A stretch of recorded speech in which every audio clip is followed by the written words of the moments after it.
Hello guys, मैं हूं रशीद। दुनिया अब डिजिटल हो चुका है। किसी के साथ बात करनी हो जस्ट एक मैसेज कर दो, चिट्ठियां बिट्टियां भेजने की कोई जरूरत नहीं पड़ती है। किसी को देखना है, बहुत दूर रहता है, एक वीडियो कॉल कर दो।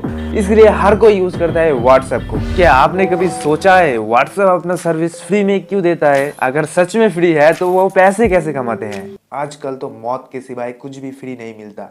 खैर, जोक्स अपार्ट, क्योंकि दुनिया में जितने भी एप्लीकेशंस है वो या तो एड्स के जरिए पैसे कमाते हैं या अपना सर्विस बेच कर पैसे कमाता है। लेकिन वही व्हाट्सएप एक ऐसी एप्लीकेशन है जिसमें ना तो ऐड दिखते हैं ना ही अपने सर्विस के लिए पैसे मांगते हैं। तो दोस्तों, आज व्हाट्सएप के बारे में ऐसी ऐसी बात होगी जिसे सुनकर आपका रिएक्शन कुछ ऐसा होगा।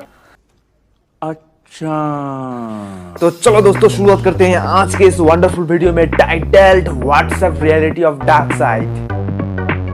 तो इससे पहले जान लेते हैं व्हाट्सएप की आखिर शुरुआत कहां से और कैसे हुई।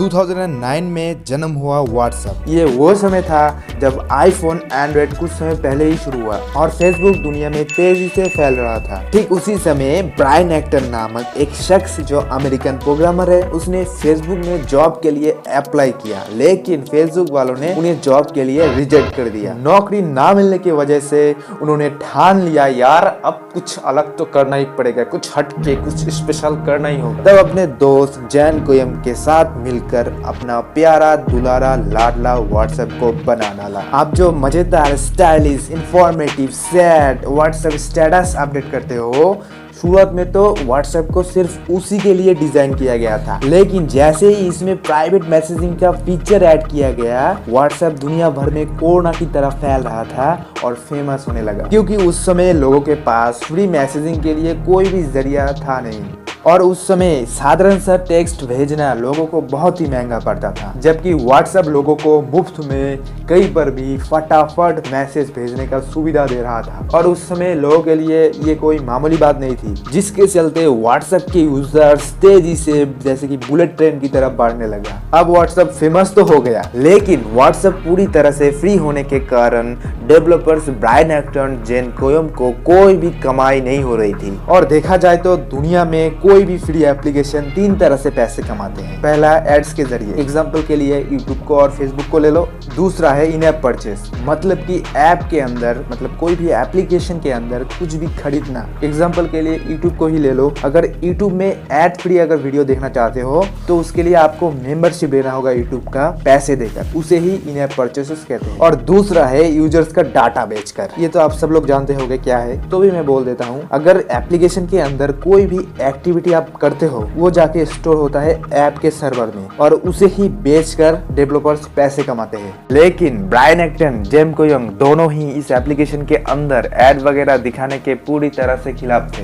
इसके अलावा वे व्हाट्सएप में इन ऐप परचेज जैसे कोई भी चीज नहीं रखना चाहते थे, क्योंकि ऐप के फीचर्स के लिए यूजर से पैसे खर्च करवाना उन्हें किसी भी तरह से सही नहीं लगता और लास्ट में सिर्फ एक ही रास्ता बचते हैं, यूजर्स के डाटा बेच कर पैसे कमाना। लेकिन दोनों डेवलपर्स यूजर्स की प्राइवेसी को बहुत ही इज्जत करते थे और शुरुआत से ही ऐप के अंदर प्राइवेसी को मेंटेन करते थे, यानी यूजर्स के डाटा बेच के पैसे कमाना ये भी उनकी लिस्ट से बाहर थे। शुरुआत में व्हाट्सएप पूरी तरह से फ्री रहा और दोनों डेवलपर्स को इससे कोई भी कमाई नहीं हुई, लेकिन समय के साथ साथ जैसे जैसे यूजर्स की संख्या बढ़ने लगा और वीडियो इमेज जैसे फीचर्स ऐड होते गए, वैसे वैसे इसको फ्री रख पाना मुश्किल से नामुमकिन होता गया, क्योंकि व्हाट्सएप को मैनेज करने के लिए एक बड़ी सर्वर और एक बड़ी टीम की जरूरत पड़ने लगी और ये सब मुफ्त में कर पाना किसी भी तरह से पॉसिबल नहीं हो रहा था। इसलिए बड़ी मशक्कत और सोच विचार के बाद डेवलपर्स ने व्हाट्सएप को चलाने के लिए एक फी रखी, जो था अमेरिकन करेंसी $1 पर ईयर।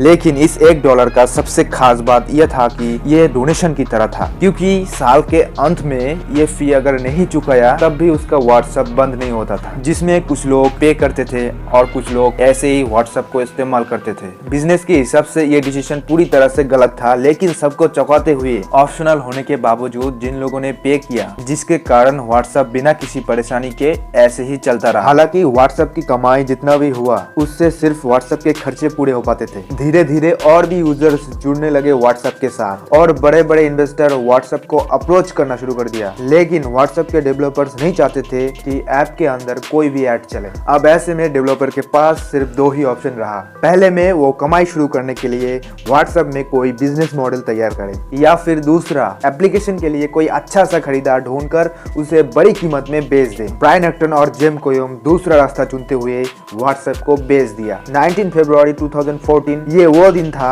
जब फेसबुक ने व्हाट्सएप को $19 बिलियन में खरीद लिया। मेरे दोस्त, इतने पैसे में तो बुर्ज खलीफा जैसी 13 इमारतें खड़ी की जा सकती है। साथ में व्हाट्सएप के ओनर के कुछ शर्तें थी जो फेसबुक को मानना होगा। वो थी कि व्हाट्सएप में कोई एड रन नहीं होगी, इसे मोनेटाइज नहीं किया जाएगा और यूजर्स के डाटा के साथ खिलवाड़ नहीं किया जाएगा। मार्क जुकरबर्ग व्हाट्सएप के ओनर के साथ वादा किया था कि वो चाहे तो व्हाट्सएप को अपने हिसाब से चलाना जारी रख सकते हैं, जैसे वो अब तक करते आए हैं। फेसबुक उनके काम में कोई भी दखल नहीं देगा। और साथ ही फेसबुक के ओनर मार्क जुकरबर्ग ने प्रॉमिस किया था कि व्हाट्सएप पर कोई भी एड वगैरह नहीं डाला जाएगा। इसके बाद साल 2016 में व्हाट्सएप की $1 का सालाना फी को खत्म करके उसे हमेशा के लिए पूरी तरह से फ्री कर दिया। ये सब आम लोगों के लिए काफी तसल्ली वाला था। लेकिन इन सब के पीछे फेसबुक अपना ही एक अलग प्लानिंग कर रही थी जिससे दुनिया के लोग पूरी तरह से बेखबर था। असल में देखा जाए तो फेसबुक ने $19 बिलियन में व्हाट्सएप को नहीं खरीदा। अगर सही से देखा जाए तो उसने व्हाट्सएप के करोड़ों यूजर्स के डेटा को खरीदा जो व्हाट्सएप पर रजिस्टर था। और फेसबुक का मेन बिजनेस मॉडल ही है यूजर्स का पर्सनल डाटा कलेक्ट करके डेटा के अनुसार यूजर्स को ऐड दिखाना। ऐसे में फेसबुक के लिए व्हाट्सएप किसी गोल्ड माइन से कम नहीं था जिसके जरिए 100 करोड़ से भी ज्यादा यूजर्स के पर्सनल डाटा को एक्सेस कर सकता था।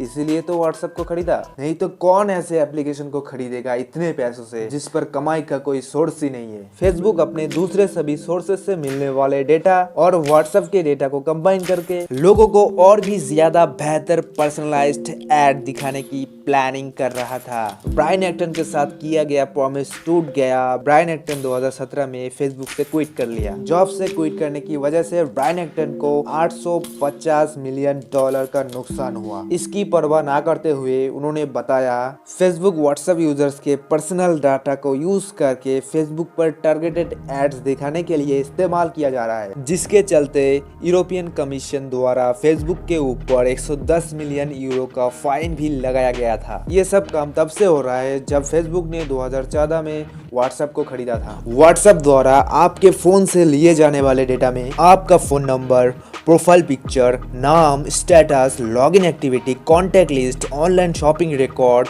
लोकेशन और वेब ब्राउजिंग हिस्ट्री जैसी और भी कई चीजें शामिल है। 2021 के शुरुआत में डाटा कलेक्ट के चलते हुए दुनिया भर में काफी आलोचना हुई थी। आप लोग जानते ही होंगे व्हाट्सएप पर terms and conditions privacy policy का एक फॉर्म दिया गया था जिसे एक्सेप्ट करने के बाद ही यूजर्स व्हाट्सएप को यूज करना जारी रख सकते हैं। और वैसे देखा जाए तो लोगों का पर्सनल डाटा कलेक्ट करके उन्हें टारगेटेड ऐड दिखाना, ये काम सिर्फ फेसबुक ही नहीं, गूगल और अमेज़न जैसी बड़ी बड़ी कंपनी भी कर रहा है। दोस्तों, इन बड़ी बड़ी कंपनियों के बारे में आपका क्या राय है, आपका क्या कहना है, मुझे जरूर बताना। तो दोस्तों, आज के लिए इतना ही। अगर ऐसे ही मजेदार, इंफॉर्मेटिव, नॉलेजेबल वीडियो देखना चाहते हो तो चैनल को जरूर सब्सक्राइब करना। अगर इस वीडियो से आपको कुछ जानने को मिला तो एक लाइक तो बनता है मेरे दोस्त।